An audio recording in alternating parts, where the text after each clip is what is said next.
नमस्कार दोस्त, आपका प्यारा सा यूट्यूब चैनल शुभ ऑनलाइन क्लास में आने के लिए हम दिल से स्वागत करते हैं। उम्मीद करता हूँ कि आप लोग बहुत ही अच्छे होंगे, आप लोग अपनी पढ़ाई लिखाई बहुत ही अच्छे तरह से कर रहे होंगे। तो आज क्लास में आप अच्छे सा सीखिएगा, जो क्लास से आपको 5 नंबर को एग्जाम में आने का संभावना होता है। आज 5 नंबर आप अपने एग्जाम में फिक्स कीजिए, यानी आपको हम आज बताएंगे थेल्स प्रमेय विलोम, यानी थेल्स प्रमेय का आज विलोम बताएंगे। यानी आपको पहले सीधा होता थेल्स प्रमेय, आप थेल्स प्रमेय अच्छे तरह से जान गए हो तो थेल्स प्रमेय का विलोम भी आप लोग समझ जाएंगे। तो आप इस वीडियो में बने रहिएगा, तो अच्छे तरह से हम उम्मीद करेंगे आपको हम सिखाने का। तो चलिए हम थेल्स प्रमेय जो है, थेल्स प्रमेय है जो 6.2 है, या इसको थेल्स प्रमेय का यह कथन भी कह सकते हैं। हम इसको आपको एग्जाम में कथन दिया जाएगा, ये 6.2 प्रमेय है, यानी 6.2 में थेल्स प्रमेय का विलोम है। तो आज हम आपको बताएंगे।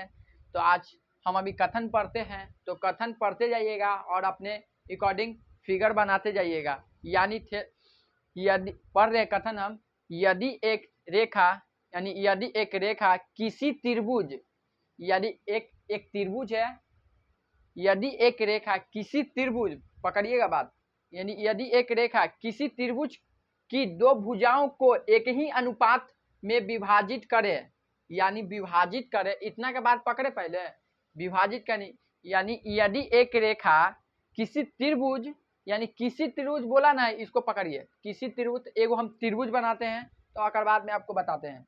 यानी एक त्रिभुज बोला है, तो आप एक त्रिभुज हम बना रहे हैं अपने स्केल के माध्यम से, और थोड़ा फिगर समझिएगा तो आप अच्छे तरह से थेल्स प्रमेय का विलोम सिद्ध कर लीजिएगा आप खुद ही। ज्यादा आपको समझने का जरूरत है। ये मेरा त्रिभुज है,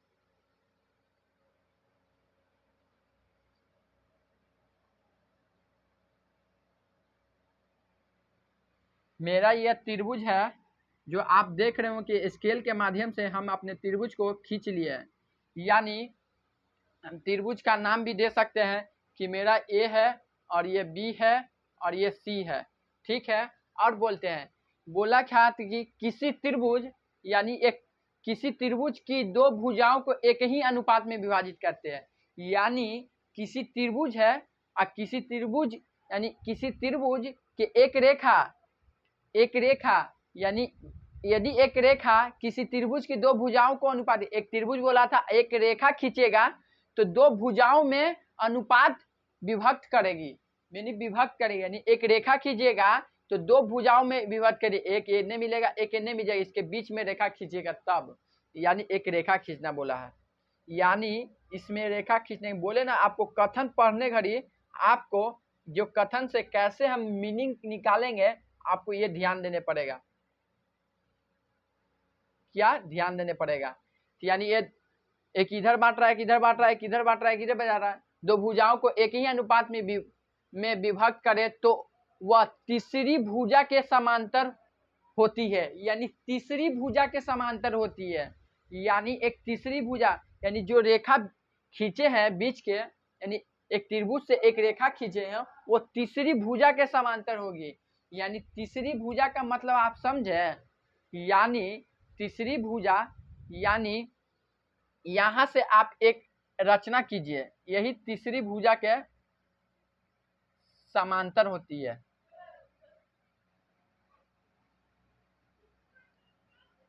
तीसरी भुजा के समांतर होती है। तो आप इसका नाम दीजिए, जो पहले आप एक रेखा खींचे थे, जो रेखा खींचे थे, इसका नाम हम डी और ई देते हैं, और इसका नाम ई डैश देते हैं, ई डैश। क्योंकि आप यहाँ पर समझिए कि एक त्रिभुज दिया और त्रिभुज के एक समांतर रेखा खींचते हैं तो दो भुजाओं को अनुपात में विभक्त करती है और वह तीसरी भुजा के समांतर होती है। यानी तीसरी भुजा के समांतर होती है, उसी चीज को सिद्ध करना है। यानी सिद्ध करना आपको तीसरी भुजा के समांतर, यानी इसका पैरेलल ये, इसका पैरेलल ये, यानी डी ई पैरेलल समांतर और बीसी का, इसी चीज को हमको सिद्ध करना है। लेकिन एक तीसरी भुजा के समांतर लेकर चलकर इसको दिखाना है। यानी जो ये लिखे ना, ये रचना की है, ये तीसरी भुजा के समांतर बोला था रचना में, तो ये किए हैं। आप बताइए कि कैसे कीजिएगा। तो आपको पहले आपको दिया गया है जो बात को लिखिएगा, यानी दिया गया है आपको लिखिएगा पहले हल में आप लिखिएगा दिया गया है क्या, दिया गया है कि ए बी सी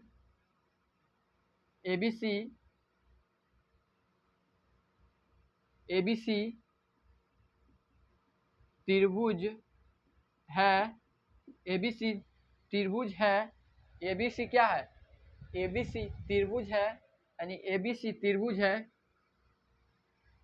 है। आप यहाँ पर देख रहे हो कि बीसी समांतर डीई का और बीसी समांतर डीई का, यानी एक यहाँ पर लिखे हैं हल दिया गया है कि एबीसी त्रिभुज है जिसमें एबीसी त्रिभुज है जिसमें डीसी रेखा एक समांतर खींचा,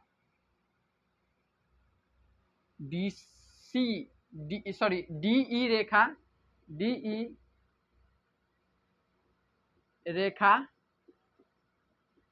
समांतर खींचा, डीई रेखा समांतर खींचा, यानी डीई रेखा डीई रेखा समांतर बीसी का, डीई रेखा समांतर, या ऐसे भी आप लिख सकते हैं कि डीई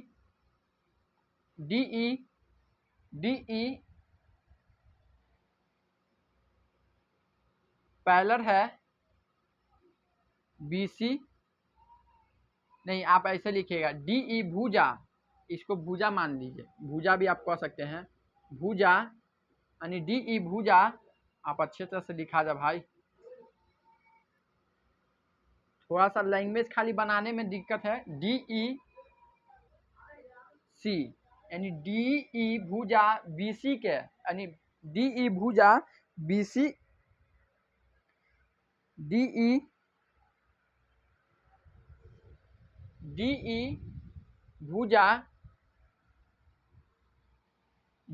भुजा देखिए यहाँ पर एक त्रिभुज बनाए, त्रिभुज पर रचना किए, तो एक रेखा जो समांतर खींचा, यानी डीई रेखा ए बी और बी सी को इस तरह से विभक्त करती है, ऐसे लिखना है। इसमें आप इसको ए बी दीजिए, ए बी और ए सी यानी ए बी और ए सी को, यानी डीई भुजा ए बी और ए सी को क्रमशः यानी क्रमशः मतलब आप समझे, क्रमशः डी और ई, हाँ डी, क्रमशः डी और ई, क्रमशः डी और ई डैश नहीं, डी और ई बिंदु पर इस प्रकार विभक्त करती है, डी और ई बिंदु पर इस प्रकार विभक्त करती है कि क्या करती है, यानी आपको जो कथन लिखे एक बार फिर समझाते हैं। जो दिया गया एक त्रिभुज, यानी दिया गया एबीसी त्रिभुज है जिसमें, यानी एबीसी त्रिभुज है जिसमें डीई भुजा, यानी डीई एक भुजा है ना, डीई भुजा और एबी, डीई भुजा एबी, यानी डीई भुजा एबी और एसी को क्रमशः डी और ई बिंदु पर इस प्रकार विभक्त करती है कि आप एबी एडी और डीबी और ए ई और ई सी के आता है, इस प्रकार विभक्त करती है। यानी थेल्स प्रमेय के तरह दो बिंदुओं को विभक्त करती है तो आता है इस तरह से। यानी जो बिंदु डी और ई बिंदु इस प्रकार विभक्त करती है कि, यानी जो बिंदु विभक्त करी है, जो एक रेखा भुजा से खींचे तो जो विभक्त करती हो तो इस प्रकार आता है। यानी ए डी बटा डी बी के और ए डी बटा डी बी और ए ई और ई सी के आता है, इस प्रकार विभक्त करती है। यानी हम क्या किए, हम कथन दिया हुआ था तो कथन हम लिखे। यानी यदि एक रेखा किसी त्रिभुज की दो, यानी एक त्रिभुज बोला, यदि एक रेखा खींचता है तो भुजा के दो भुजाओं को एक ही अनुपात में विभक्त करे तो तीसरी भुजा के समांतर होती है। यानी एक ही रेखा जो खींचा जा रहा है वो तीसरी भुजा के समांतर होती है। तो हम इसमें होती है समांतर, तो हम इसमें देखें कि इसका पैरेलल होता है। अब इसी चीज को पैरेलल होता है तो एक तीसरी रेखा के समांतर होता है, ये बोला। तो इसको हम यही दोनों सिद्ध करना है, लेकिन ये रेखा बोला कि इसका पैरेलल होता है, तो यही देखना है कि कौन सही है कि कौन गलत है, समझे। तो हम इसमें हमको दिया गया ABC त्रिभुज, जिसमें DC भुजा एक भुजा AB का, यानी AB और AC का है। DC भुजा AB और AC का है, जो क्रमशः D और E बिंदु इस प्रकार विभक्त करती है कि, यानी विभक्त करती है इस प्रकार की, जो ऐसे से थेल्स प्रमेय के जैसा आता है, यानी इस तरह से आता है। तो इसको आप समीकरण 1 मान लीजिएगा, जो विभक्त करती है। आप यहाँ पर लिखिएगा, हमको सिद्ध करना है, आप लिखिएगा कि सिद्ध करना है कि सिद्ध करना है हमको सिद्ध करना है कि हमको सिद्ध करना है कि हमको सिद्ध करना है हमको सिद्ध करना है डी ई पैरेलल है, पैरेलल यानी समांतर है बीसी का, इसी चीज को समांतर करता है, इसी चीज को सिद्ध करना है। लेकिन यहाँ बोला तीसरी भुजा के समांतर होती है, यानी ये तीसरी भुजा के समांतर होती है।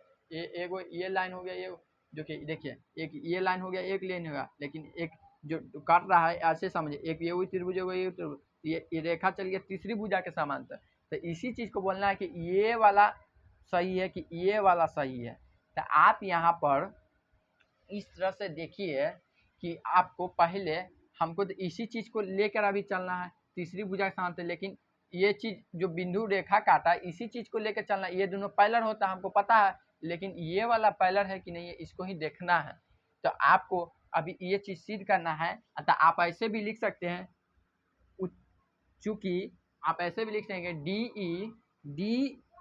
ई डैश है, डी ई डैश पैरेलल है बीसी का, आप ऐसे भी लिख सकते हैं। यानी जो सही होगा ऐसी चीज को देखना है, ठीक है। आप अपने बॉक्स में हम नहीं घेरिएगा, हम इस कारण से घेर दिए कि वो चीज दिखना चाहिए, ठीक है। आप लिख लिए, लेकिन आप यहाँ पर अब सिद्ध करना है जो लिख लिए। लेकिन आपको थेल्स प्रमेय क्या होता है, थेल्स प्रमेय से आप लिखिएगा, तो आप यहाँ पर लिखिएगा सिद्ध करने वाला बात यहाँ लिख लिए, लेकिन यहाँ पर लिखिएगा आप यहाँ से ऐसे आया, ऐसे आया, ऐसे ऐसे ऐसे आया, इसमें पाठ है। और यहाँ पर ऐसे लिखिएगा कि इस चूंकि थेल्स प्रमेय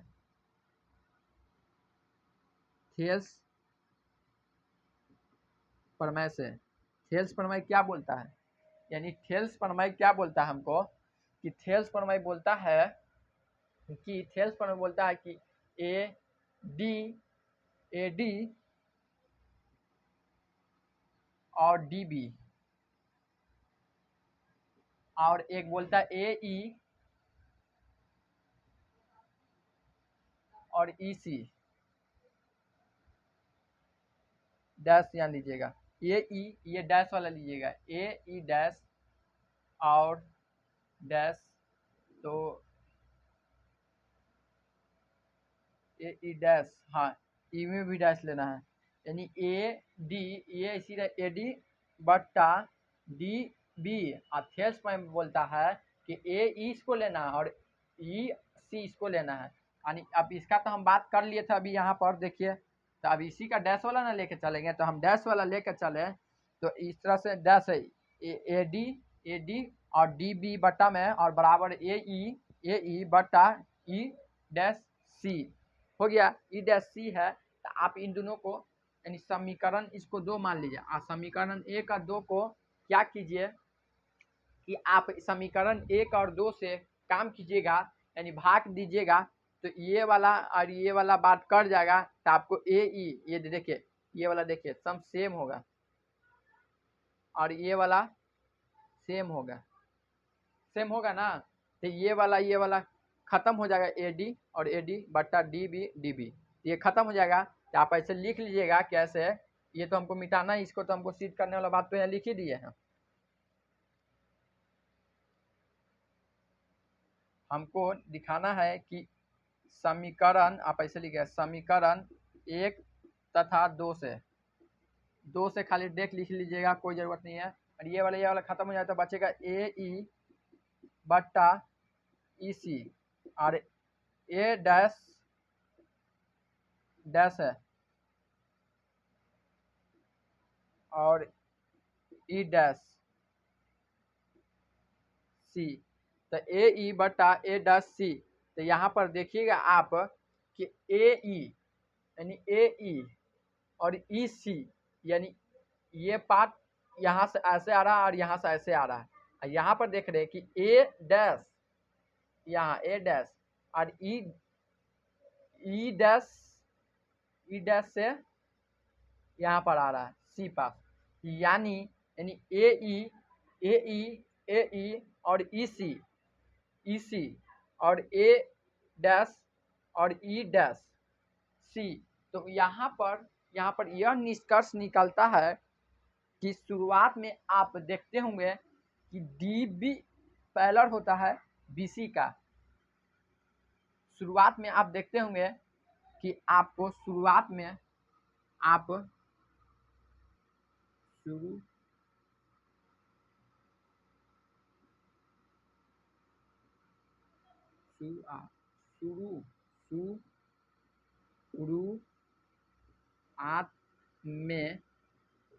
शुरुआत में मिलता है यानी डी ई डैश का और बी सी का, यानी डैश नहीं बराबर ये मिलता है, यानी समांतर मिलता है, यानी समांतर मिलता है डी ई डैश का समांतर बी सी मिलता है। तो आपको शुरुआत में मिलता है तो आपको ए ई और ए डैश डी ई डैश और पैरेलल मिलता है बी ई, आपको शुरुआत में आपको इस तरह से देखे होंगे तो। लेकिन यहाँ पर इसको बोलता है कि अतः यहाँ पर ये साबित होता है कि अब ये जो ई भी है ना, यानी शुरुआत में हमें मिलता है, यानी शुरुआत में मिलता है डी ई पैरेलल मिलता है बी सी का, शुरुआत में मिलता है ऐसा। लेकिन अतः आपको देखा जाता है यह कि डी ई पैरेलल ही रहता है, डी ई पैरेलल रहता है बी सी का। इसी चीज को ध्यान देना है तो यह सिद्ध हुआ। थोड़ा सा दिमाग लगाना है इसमें, थोड़ा ज़्यादा समय नहीं लेना है। आप एक बार 2 बार प्रैक्टिस कीजिएगा तो हो जाएगा। ये 5 नंबर का आता है, तीसरी भुजा बोलता है ना घुमाकर, तो इसी में बच्चा कन्फ्यूजन कर जाता है। और थोड़ा हर बच्चे को थोड़ा को सबका इसको घुमाता है और सबका दिक्कत करता है, ऐसा बात नहीं है। आपको थोड़ा दिमाग लगाना है कि इसमें हम ये सब कथन पढ़े तो इतना करें, लेकिन आप यहाँ पर देख रहे हैं कि ए ई और ई सी, ठीक है, और ए ई और ई सी। तो इसी तरह बोले हैं कि शुरुआत में मिलता है डी ई बराबर, समझ में आता है डी ई बराबर पैरेलल है बी सी का, लेकिन ये नहीं है, यानी ये नहीं है। अतः में आपको मिलता है D E parallel B C का ही मिलता है। तो आपको ये तीसरी भुजा के समांतर बोला था, इसी कारण इसी चीज को लेकर चलना था कि आपको ये है कि नहीं है। तो ये नहीं है, ये डी ई पैरेलल है बी सी का, आप ये बात को ध्यान दीजिए। तो उम्मीद करता हूँ कि थेल्स प्रमेय का विलोम आप लोग समझ गए हो। थेल्स प्रमेय ज़्यादा उतना नहीं है, ये रचना करते हैं, जैसे ऐसे इसी पर लम्ब डालते हैं और ये मिलाता है और इसको मिलाता है, और इसी चीज को दो गो त्रिभुज इधर बनता है, दो गो त्रिभुज इधर मिलता है, उसी को लेकर चलते हैं तो निकल जाता है। आपको थेल्स प्रमेय बता दिए हैं, और ये भी बता दिए, विलोम भी बता दिए हैं, और आपको पाइथागोरस प्रमेय भी हम बता चुके हैं। आप लोग वो सब वीडियो देखिएगा तो 5 नंबर बिल्कुल ही नहीं छूटेगा। तो आज हम इतने पर समाप्त करते हैं, ज़्यादा टाइम पास नहीं। और इस तरह आपको कोई दिक्कत हो तो कमेंट कीजिएगा। तो आज बाय, और अपने दोस्त में ये सब वीडियो को शेयर कीजिएगा। आप लोग समझे होंगे तो थोड़ा आप लोग बताइए कमेंट करके, थोड़ा दिक्कत होगा तो।